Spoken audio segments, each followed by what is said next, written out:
Hello dear viewers, welcome to my YouTube channel and my Facebook page.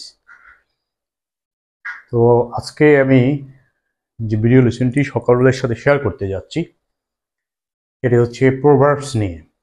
Proverbs প্রবাদ বাক্য আমাদের দৈনন্দিন জীবনে বিভিন্ন কাজে কিন্তু ব্যবহৃত হয় এবং এগুলো বিভিন্ন চাকরির পরীক্ষা এবং বিশ্ববিদ্যালয় ভর্তি পরীক্ষাতে বিগত বছরগুলোতে একাধিকবার আসছে। সবচেয়ে বড় যে চাকরি পরীক্ষা বাংলাদেশের বিসিএস পরীক্ষা, সেই বিসিএস পরীক্ষাতেই কিছু প্রোভার্বস যেগুলো প্রতি বছর বারবার আসতে দেখা যায়, সেই ধরনের প্রোভার্বসগুলো নিয়ে আজকে আলোচনা করব এবং এই প্রোভার্বসগুলো আমরা অর্থ সহকারে কীভাবে মনে রাখতে পারবো সেই বিষয়গুলোর সম্পর্কে খুঁটিনাটি আলোচনা করার চেষ্টা করব। আশা করছি তোমরা শুরু থেকে শেষ পর্যন্ত আমার সাথে থাকবে এবং ভিডিও লেসনটি সম্পূর্ণ দেখার চেষ্টা করবে। এখানে আমি কিছু প্রোভার্বস লিখেছি। প্রথমে হচ্ছে where there is life there is hope. Where there is life there is hope. Life মানে জীবন আর হোপ অর্থ হচ্ছে আশা। জীবন থাকলে আশা থাকে, তার মানে হচ্ছে জীবন আছে, আশাও আছে।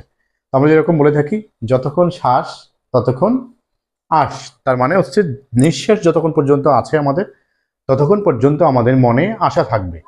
যখন আমার নিঃশ্বাস শেষ তখন I will die and I will have no hope.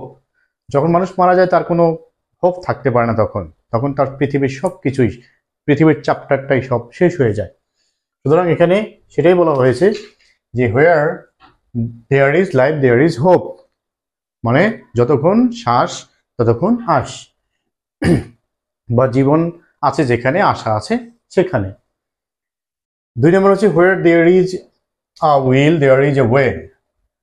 Where there is will there is a way. Will অর্থ হচ্ছে ইচ্ছা।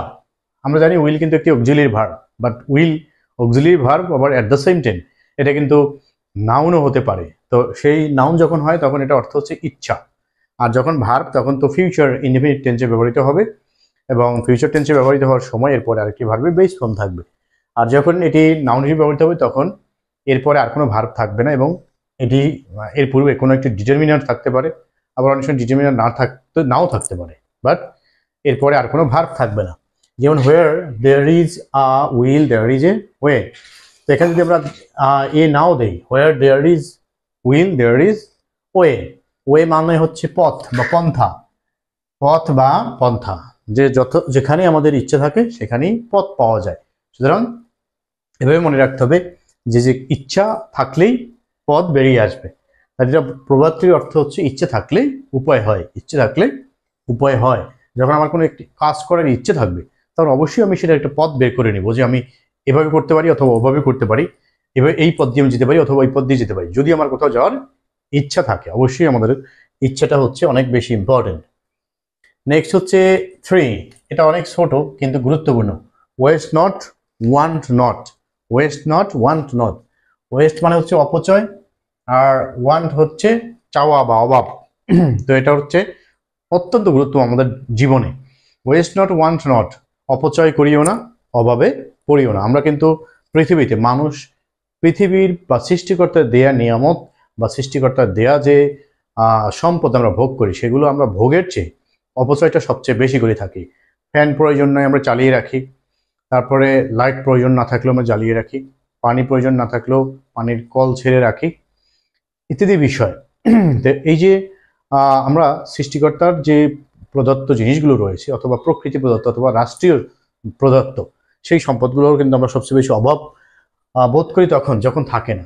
আর এই না থাকাটার কারণটাই হচ্ছে যে আমরা অপচয় করি। পৃথিবীর সব কিছুই কিন্তু একটা ফাইনাইট, শুধু সৃষ্টিকর্তার সৃষ্টি জীব বা সৃষ্টির জিনিসগুলো হচ্ছে নন ফাইনাইট, কিন্তু এই ফাইনাইট জিনিসগুলো কিন্তু একটা লিমিটেশন রয়েছে। সেই লিমিটেশনটা যখন শেষ হয়ে যাবে তখন কিন্তু আমরা সেটার ক্রাইসিসে ভুগবো। সেজন্য আমাদের অপচয় করাটা বন্ধ করতে হবে। Number 4, what cannot be cured must be endured. Cured মানে সুস্থ হওয়া আর এন্ডিউরড মানে হচ্ছে সহ্য করা। What cannot be cured must be endured. তো যেটা আমরা সুস্থ করতে না পারছি সেটাকে সহ্য করতে হবে।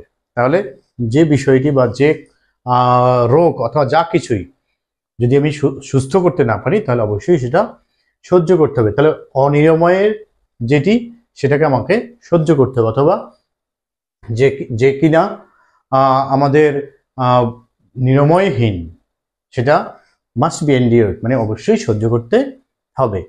Number 5, what God wills no frost can kill. God wills মানে সৃষ্টিকর্তার ইচ্ছা, সৃষ্টিকর্তা যেটা ইচ্ছে করেন, নো ফ্রস্ট ক্যান কিল, কোনো জঙ্গলি বা কোনো জঙ্গলের কোনো কিছু বা পশু সেটাকে কিল করতে পারে না, হত্যা করতে পারে না। এর মানে হচ্ছে রাখে আল্লাহ মারেকে, রাখে আল্লাহ মারেকে, সৃষ্টিকর্তা যাকে বাঁচাবেন, বাঁচানোর ইচ্ছা করবেন, তাকে কেউ মারতে পারবে না। Number 6, what is sport to one is death to another. What is sport to one is death to another, এগুলো কিন্তু বিভিন্ন যে আমাদের স্পোকেন ইংলিশের ক্ষেত্রে এগুলো খুবই গুরুত্বপূর্ণ। তাছাড়া আমরা যখন কোনো লেখা লিখি ফ্রি হ্যান্ড রাইটিংয়ের ক্ষেত্রে, যদি আমরা প্রোভার্বস ইউজ করতে পারি, সেই লেখা কিন্তু স্ট্যান্ডার্ড বা যে একটা মান থাকে সেটা আরও বেশি বেড়ে যায়, একটা আরও বেশি স্ট্যান্ডার্ড হয়। সুতরাং আমাদের এগুলো ব্যবহার করতে হবে। তাছাড়া আইএলটিএস এক্সামিনের ক্ষেত্রে এগুলো অনেক বেশি ইউজড হয়। What is sport to one is death to another, যেটা কারো কাছে খেলার, স্পোর্ট মানে খেলা, সেটা কারো কাছে আবার মৃত্যু, ডেথ। এটা হলো কারো পৌষ মাস, কারো সর্বনাশ। পৌষ মাস হচ্ছে খেলা, আর মৃত্যুটা হচ্ছে সর্বনাশ। Number 7, two much courtesy too much craft. Two much কার্টিসি, কার্টিসি মানে ভদ্রতা, আর ক্রাফট, ক্রাফট মানে হচ্ছে যেটা আমি বলে থাকি কৌশলী, নকশা। তাহলে two much courtesy too much craft, অতি সন্ন্যাসীতে গাজন নষ্ট। কোনো কিছু অতিরিক্ত ভালো নয়, অতি ভদ্রতা চোরের লক্ষণ, এর একটা কথা রয়েছে না, অতিরিক্ত ভদ্র যে দেখাবে সে হচ্ছে তার মধ্যে কোনো একটা ক্রাফট রয়েছে, বা কোনো একটা সততা রয়েছে, কানিংনেস রয়েছে, বা চিটিং কোনো কোয়ালিটি রয়েছে। তা too much courtesy too much craft, অতি সন্ন্যাসীতে গাজন নষ্ট অথবা অতি ভক্তি চোরের লক্ষণ। Number 8, united we stand, divided we fall. ঐক্যবদ্ধ যদি আমরা থাকি, ইউনাইটেড ঐক্যবদ্ধ, তাহলে আমরা স্ট্যান্ড দাঁড়াতে পারবো, আর ডিভাইডেড যদি হয় তাহলে আমরা পড়ে যাব। যেমন ছোট বাচ্চারা যখন একটু দাঁড়াতে চায়, তখন যদি কেউ একটু তাকে হাতটা ধরে, তাহলে সে কিন্তু দাঁড়াতে চায় এবং দাঁড়িয়ে আবার এক পা দুপো করে হাঁটতেও চেষ্টা করে। আবার যদি সেই হাতটা কেউ না ধরে, তাহলে সে পড়ে যায়। সুতরাং আমরা যদি ঐক্যবদ্ধ থাকি, তাহলে আমাদেরকে কেউ কোনো ক্ষতি করতে পারবে না, আমরা স্ট্রংভাবে দাঁড়িয়ে থাকতে পারবো। বাট আমরা যখন ডিভাইডেড হয়ে যাব, আলাদা আলাদা হয়ে যাব, বিচ্ছিন্ন হয়ে যাব, সম্পর্ক একত্রে না থাকবে, তখন আমরা পড়ে যাব। কোনো শত্রুপক্ষ আমাদেরকে অ্যাটাক করতে পারবে, আমাদেরকে পরাজিত করে ফেলতে পারবে। সুতরাং এখানে বলা হয়েছে যে ঐক্যই শক্তি, অনৈক্যে পতন। ঐক্যই শক্তি, অনৈক্যে পতন। Number 9, too many cooks spoil the broth. Too many cooks spoil the broth, অতি সন্ন্যাসীতে গাজন নষ্ট। তাহলে অতি সন্ন্যাসীতে গাজন নষ্ট হয়ে যায়।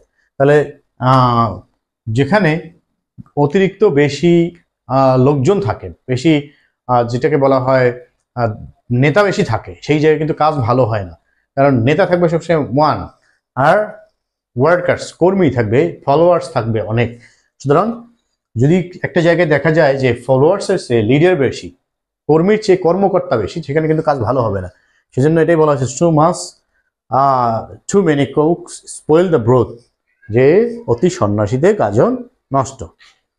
Number 10, to count one's chickens before they are hatched. Hatched মানে হচ্ছে তা দেয়া, ডিমে তা দেয়া, ডিমে তা দেয়া। মুরগি যেমন ডিমে বসে, বা হাঁস ডিমে বসে, পাখি ডিমে বসে ডিমটাকে গরম দিতে থাকে, একটা পর্যায়ে গিয়ে সেই গরমের কারণে নির্দিষ্ট সময় শেষে বাচ্চা বের হয়। তো এখন যদি চিকেন মানে মুরগির বাচ্চা কাউন্ট করা হয়, যদি সেটাকে একেবারে ডিমে তা দেয়া পূর্বেই, তাহলে ডিমে তা দেওয়াই হয়নি, এখনো মুরগির কাছে দেওয়াই হয়নি, মুরগি সেটা নিয়ে বসেনি, এখন তো গরম দিচ্ছে না, দিচ্ছে না। তার আগে যদি আমি গণনা করে থাকি যে আমার 10টা মুরগির বাচ্চা হবে, 15টা মুরগির বাচ্চা হবে, তাহলে কিন্তু সেটা কখনোই কাউন্টের মধ্যে আসবে না। তো সেটাই বলা হয়েছে to count one chickens before their hatched. আমরা যেমন বলে থাকি গাছে কাঁঠাল ঘোপে তেল, যদি আমি গাছে কাঁঠাল এখন পাড়াই হয়নি, তার আগে আমি একেবারে মুখে হাতে সব জায়গায় তেল মেখে বসে আছি, সেটা কিন্তু হবে না। সেই জন্য বলা হয়েছে to count one chickens before their hatched, মুরগির ডিমে তা দেওয়ার পূর্বেই মুরগির বাচ্চা গণনা করা। এটা অনেক বেশি পরীক্ষা আসে না, কিন্তু আমাদের কাজের দরকার হয়। বড় বড় রাজনীতিবিদদেরকে ব্যবহার করতে দেখা যায়, টিট ফর ট্যাট, ইট মারলে পাটকেল খেতে হবে। দ্যাট মিনস আমি যদি কাউকে ক্ষতি করি, তাহলে পাল্টা ক্ষতি আমারও হতে পারে। তার মানে হচ্ছে যে আমি যদি কারো ক্ষতি করি, সে আমার ক্ষতি করার চেষ্টা করবে, তার বিনিময়ে হবে কি, তারও সুখ শান্তি নষ্ট হয়ে গেল, আমারও সুখ শান্তি নষ্ট হয়ে গেল। বেটার আমিও নীরবে চুপচাপে থাকি, কারো ক্ষতি না করি, কেউ আমারও ক্ষতি করার চেষ্টা করবে না। তাতে কি হবে, সেও শান্তিতে থাকতে পারতেছে, তারও নির্ঘুম রাত কাটাবে না, টেনশন মুক্তভাবে সে সাউন্ড স্লিপ করতে পারবে, আমিও সাউন্ড স্লিপ করতে পারবো।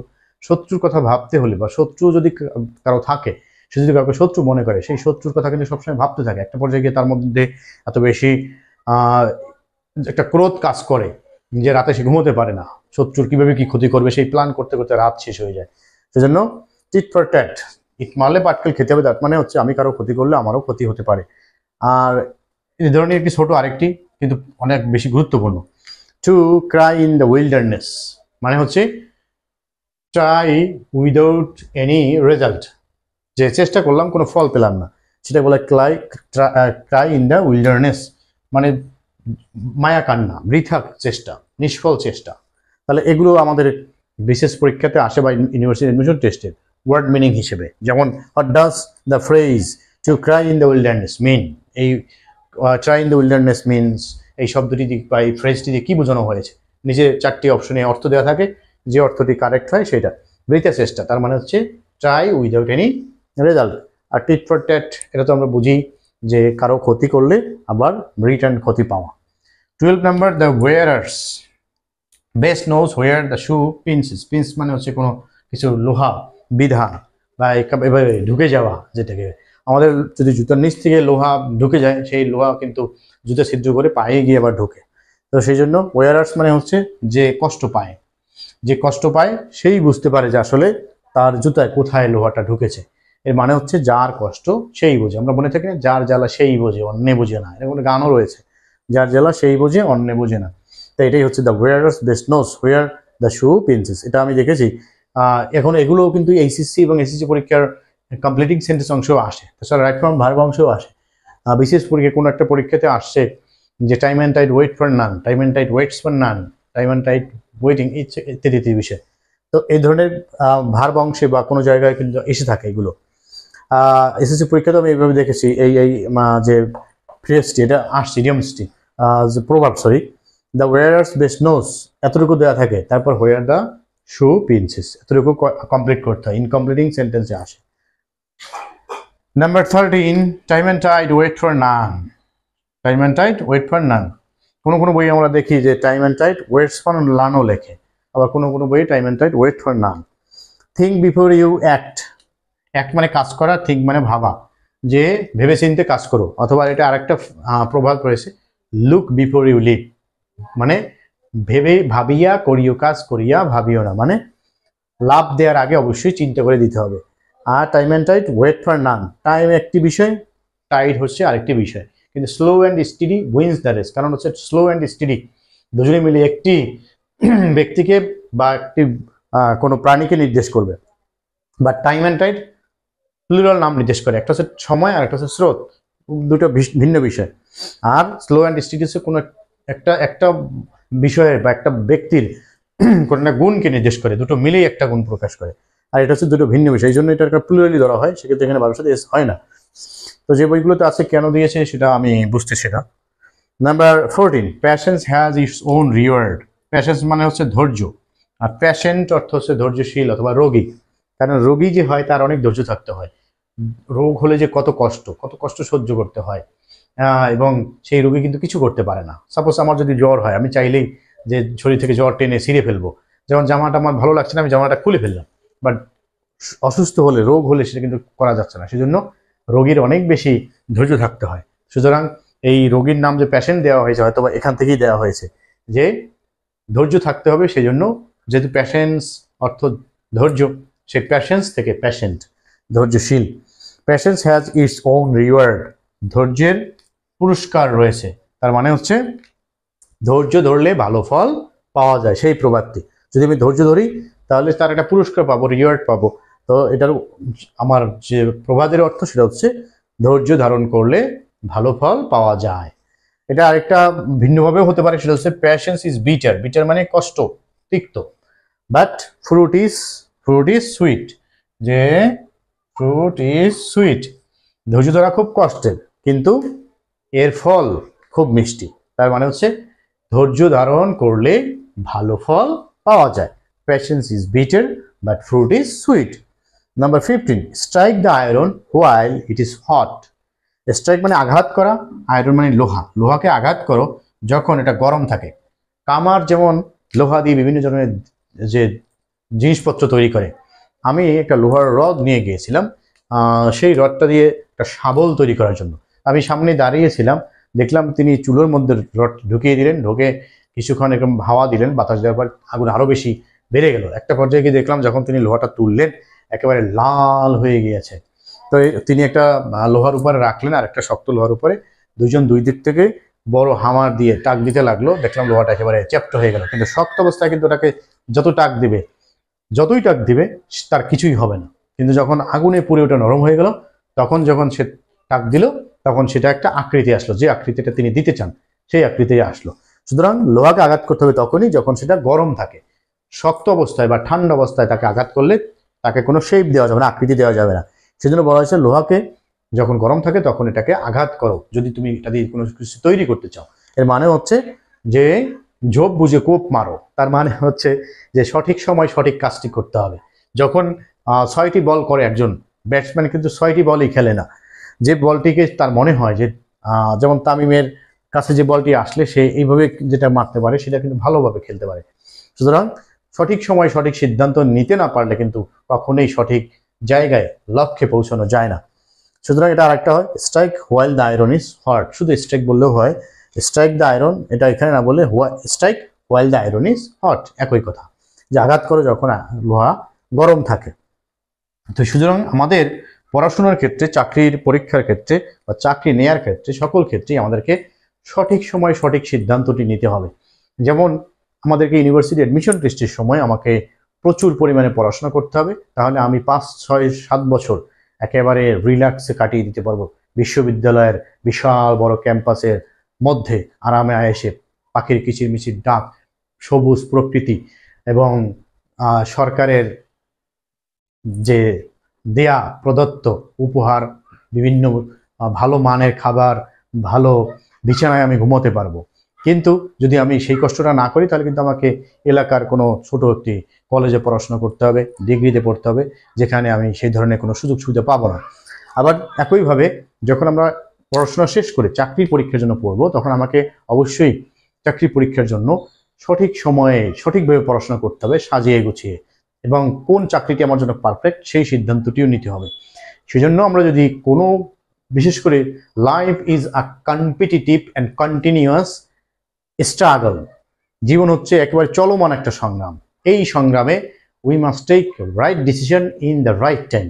সঠিক সময় আমাদেরকে সঠিক সিদ্ধান্ত নিতে হবে যে আমি কোন সময় কোন কাজটি করবো। যেমন যুদ্ধের মাঠে সম্মুখ যখন যুদ্ধ চলে রাশিয়া এবং ইউক্রেন, সেখানে কিন্তু যিনি লিডার থাকেন তাকে ইনস্ট্যান্ট সিদ্ধান্ত নিতে হয় যে এখন আমরা এই দিক থেকে আক্রমণ করবো না ওই দিক থেকে আক্রমণ করবো।